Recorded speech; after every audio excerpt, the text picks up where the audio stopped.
bizi qəbrə qoyacaqlar. Hədisdə var, cəmaət gedəcək. Hamısının o gündən var. İndidən o günün fikrində olaq.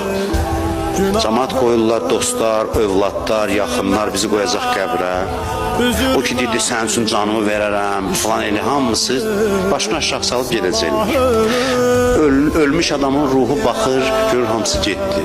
Deyirlər ki, qışqırır dallarıca ki, məni burada tək qoyub hara gedirsiniz?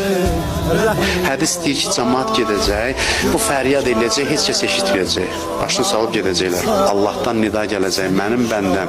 Görürsən, tək qaldın. Görürsən, necə vəfasızdılar. Vəfasız o mənə yox ki, pisdilər, başqa bir şey eləyə bilmirlər. Zatən vəfasızdılar yəni. Görsən, getdilər. Kim qaldı? Bir sən qaldın, bir mən. Məndə həyəcanlanacaq. Allah deyəcək, amma narahat olma. Səni elə nəvaziş eləyəcəm. Səni elə sığal çəkəcəm ki, aləmi heyrətə gətirib. Düzdür, sən bunlara görə mənə günah eləyirdin. Bu adamlara görə məni unudurdun. Amma bil ki, səni elə nəvaziş eləyəcəm ki, görəcəksən, sən tək deyilsən.